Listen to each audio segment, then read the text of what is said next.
Assalamualaikum warahmatullahi wabarakatuh. Perkenalkan nama saya Kei Trisa Manaim dari Sistem Informasi dengan NPM 2170065161097.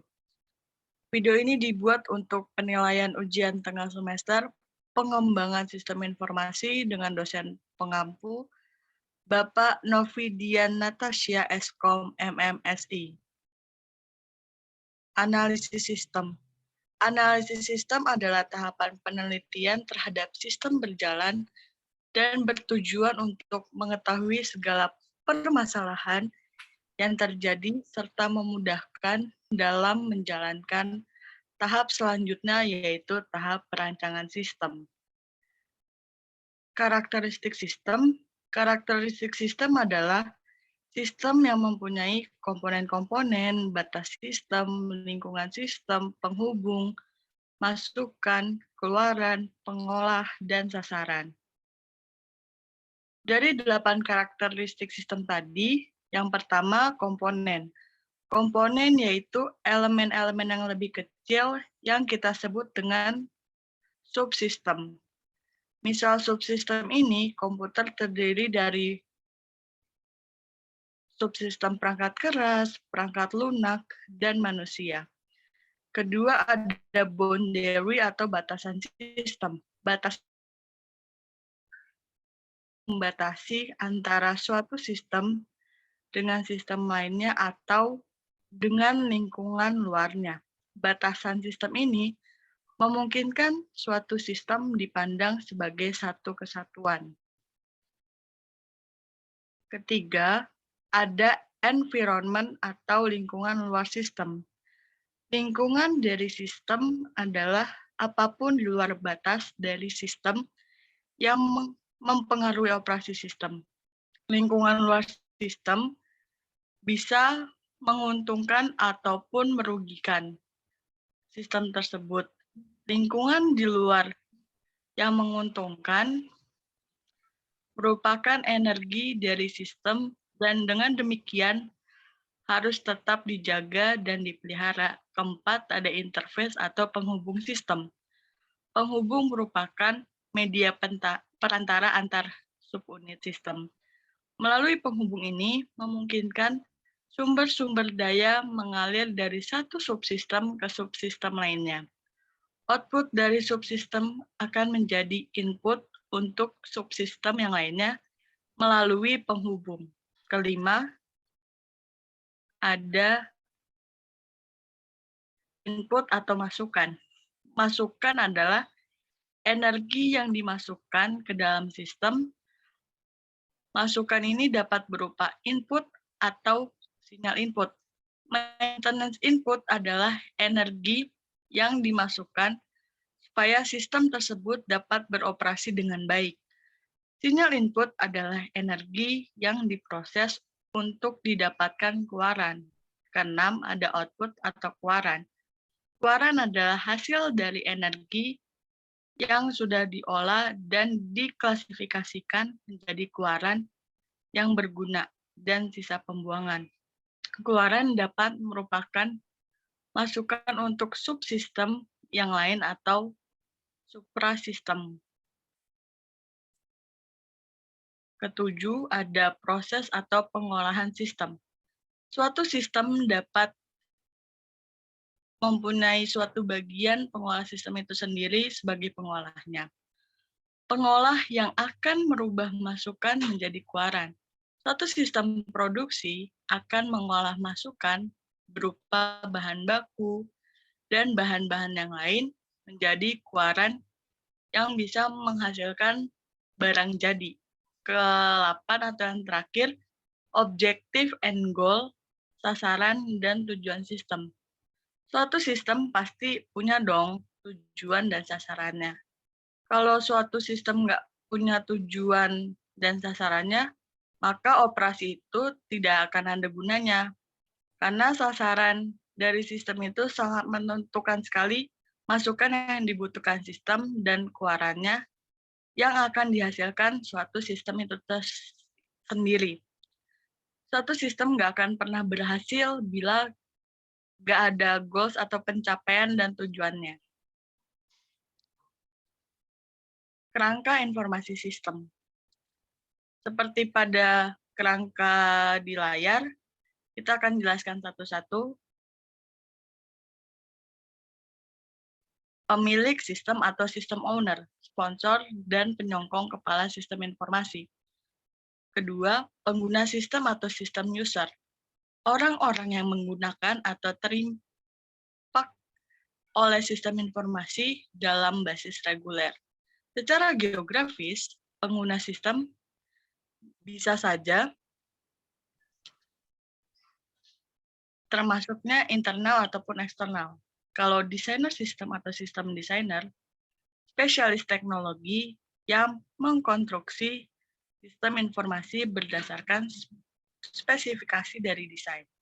Sistem builder adalah spesialis teknik yang membangun sistem informasi dan komponen berdasarkan pada spesifikasi desain yang diolah atau dihasilkan dari desainer sistem. Sedangkan analisis sistem yang memfasilitasi seluruh pengembangan sistem informasi itu sendiri, serta aplikasi komputer.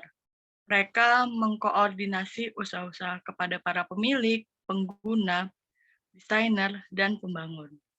Kadang mereka bisa memainkan satu-satu dari peran tersebut, dan analisis sistem melakukan analisis dan desain sistem dengan baik. Next-nya ada kerangka kesatuan sistem informasi.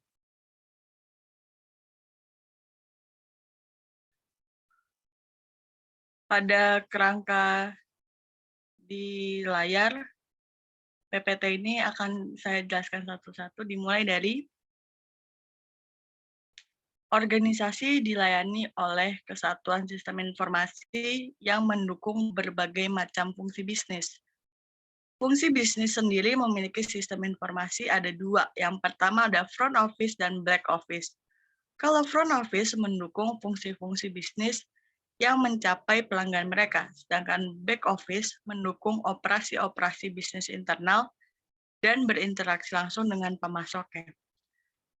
Sedangkan marketing informasi sistem atau biasa kita kenal dengan sistem informasi pemasaran adalah sistem informasi manajemen yang dirancang untuk mendukung atau membantu pengembalian keputusan dalam pemasaran. Customer Management Informasi System merupakan sistem pengelolaan hubungan dengan pelanggan secara efektif menggunakan semua data interaksi perusahaan dengan pelanggan yang digunakan untuk melakukan customer retention, meningkatkan manajemen maupun sales. Human Resource Information System atau kita kenal sebagai perangkat lunak software untuk melakukan pekerjaan yang berhubungan dengan input, pelacakan, dan rekapitulasi berbagai data, serta informasi dalam bidang HR ini sendiri. Sedangkan sistem informasi keuangan adalah sistem informasi yang dirancang untuk menyediakan informasi mengenai arus uang bagi pemakai di seluruh perusahaan. Sistem informasi keuangan sendiri merupakan bagian dari SIM yang digunakan untuk memecahkan masalah-masalah keuangan yang ada di perusahaan. Next-nya, sistem informasi manufaktur atau manufacturing informasi system. Suatu sistem berbasis komputer yang saling berhubungan dengan sistem informasi lainnya untuk memecahkan masalah-masalah produksi manufaktur perusahaan. Pengguna sistem informasi ini akan membantu manajer dalam kegiatan operasional perusahaan, dan yang terakhir ada model driven.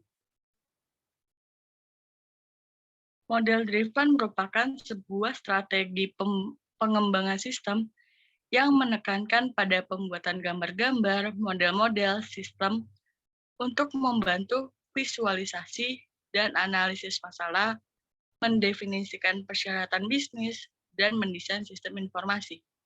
Teknik penggambaran model driven ini ada 3. Yang pertama ada pemodelan proses, ada pemodelan data, dan pemodelan objek.